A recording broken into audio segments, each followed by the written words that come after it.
54 palácios, 38 jatos particulares, 21 helicópteros, inúmeros carros e também uma coleção de elefantes brancos e joias extremamente raras. Com 66 bilhões de dólares, Rama X é o governante mais rico do mundo. Mas de onde vem a riqueza do rei da Tailândia? Imóveis de luxo, participação em grandes empresas ou até vantagens fiscais. Além de muito influente, ele também é conhecido por suas políticas repressivas. Hoje, explicaremos tudo sobre a colossal fortuna deste polêmico rei. A família real tailandesa, também conhecida como Casa de Chakri, é uma das monarquias mais antigas e respeitadas da Ásia. A sua influência advém do fato de ter desempenhado um papel vital na história e na cultura do país há mais de 700 anos. O primeiro rei foi Rama I e ele fundou esta dinastia em 1782. Um dos reis mais famosos é Rama V. Ele governou de 1868 a 1910 e é considerado um dos reis mais importantes da história da Tailândia. Ele empreendeu inúmeras reformas, incluindo a abolição da escravatura, a introdução de um sistema jurídico moderno e a modernização da administração pública. Outro rei importante é o rei Rama IX, que governou a Tailândia durante 70 anos, de 1946 até sua morte em 2016. Esse desempenhou um papel importante na consolidação da autoridade real e na promoção da estabilidade pública e econômica do país.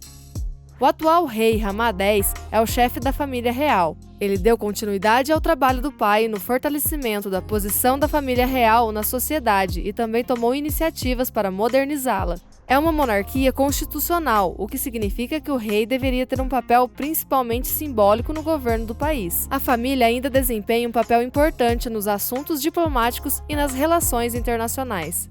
Esteve diversas vezes envolvida em eventos políticos importantes. Em 2014, quando o exército liderou um golpe de Estado que justificou pela necessidade de pôr fim a meses de manifestações e agitação pública. O evento foi fortemente criticado pelo seu caráter antidemocrático e pela repressão à liberdade de expressão. O rei estava envolvido porque participava da mediação que visava trazer estabilidade política ao país. Realizaram-se então negociações com os militares e partidos políticos para estabelecer um governo provisório e organizar eleições. Isto tem sido altamente controverso, pois a família real foi acusada de ter laços estreitos com os militares. Este exemplo destaca o lado negro do soberano. Na verdade, o rei controla o país com mão de ferro.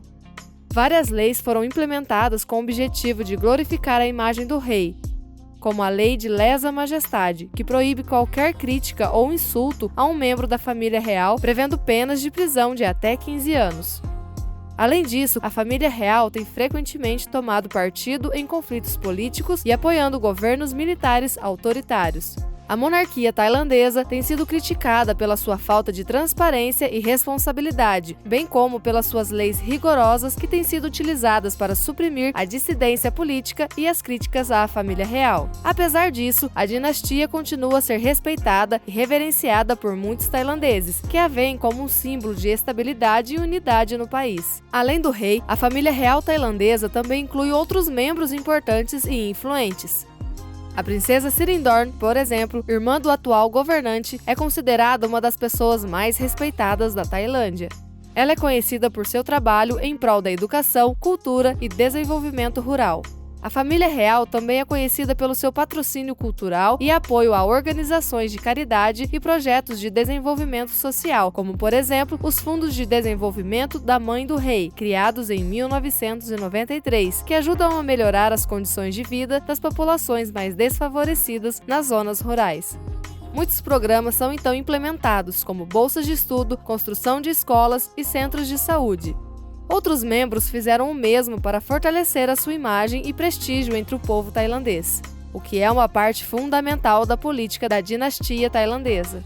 Agora que entendemos melhor como funciona a família real, vamos nos concentrar em sua riqueza.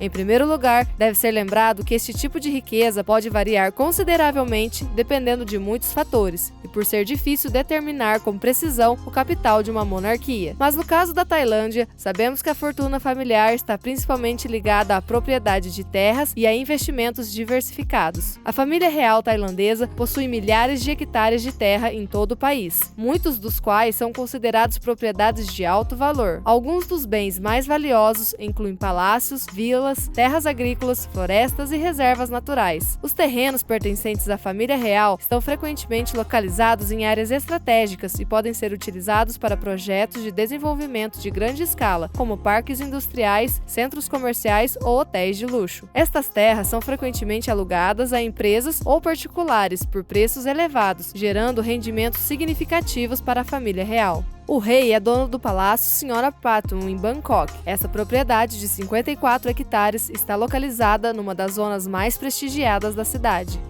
É considerada uma das propriedades mais caras de Bangkok, com valor estimado em vários bilhões de dólares. O monarca também possui uma série de carros, como um Rolls-Royce, que custa mais de 1,9 milhões de dólares, e também um Maybach 62 e um autêntico Cadillac DTS. Além disso, possui 39 aeronaves, incluindo 4 Boeings, 3 Airbus e 4 caças Northrop F-5E. A família também tem participações em empresas tailandesas, incluindo bancos, energia, imobiliário, agricultura e telecomunicações. Um exemplo notável é a sua participação no Bangkok Bank, um dos maiores bancos comerciais da Tailândia. A dinastia detém uma participação lá desde a década de 1950, tornando-se um dos maiores acionistas. A família real tailandesa também desfruta de benefícios fiscais significativos. Segundo a lei, ela não é obrigada a pagar impostos sobre sua renda ou bens. Esta isenção fiscal permite à monarquia reter uma maior parte dos seus rendimentos e riqueza. A ditadura imposta pelo rei significa que as atividades comerciais da dinastia estão sujeitas a uma certa opacidade e proteção legal que dificultam a estimativa precisa da sua riqueza. Além disso, é frequentemente criticado pela sua falta de transparência e responsabilidade perante o público, e também pela sua extravagância, como, por exemplo, quando o rei foi duramente criticado por gastar milhões de dólares na sua coroa, enquanto a Tailândia enfrentava desafios econômicos e sociais significativos. Mas este está longe de ser o único exemplo. Há alguns anos, o rei tinha um poodle chamado Phu Phu, que nomeou marechal-chefe da Força Aérea Real Tailandesa. Quando o cão morreu, o rei concedeu-lhe um funeral de 4 dias, que custou vários milhões de dólares, e foi marcado por uma cerimônia principal budista. Tudo isto significa que, para compreender o poder e a riqueza da família real, é necessário ter em conta vários fatores. É importante referir que tem uma longa e rica história que remonta a mais de 700 anos e os vários reis da dinastia desempenharam um papel importante no desenvolvimento e modernização do país. Continuaram a consolidar a sua autoridade real e a garantir a estabilidade política e econômica do país. A sua riqueza provém principalmente da propriedade de terras, investimentos empresariais e isenções fiscais. A família real utiliza essa fortuna para apoiar projetos de desenvolvimento social e de mecenato cultural, com o objetivo de fortalecer a sua imagem e prestígio junto do povo tailandês. Embora seja frequentemente criticado, também é altamente respeitado e considerado um importante símbolo da cultura e história tailandesa, mas continua confrontando com controvérsias devido ao seu papel político, à sua opacidade financeira e à sua extravagância. A riqueza da família real tailandesa é, portanto, tanto um legado do seu passado como um desafio para o seu futuro.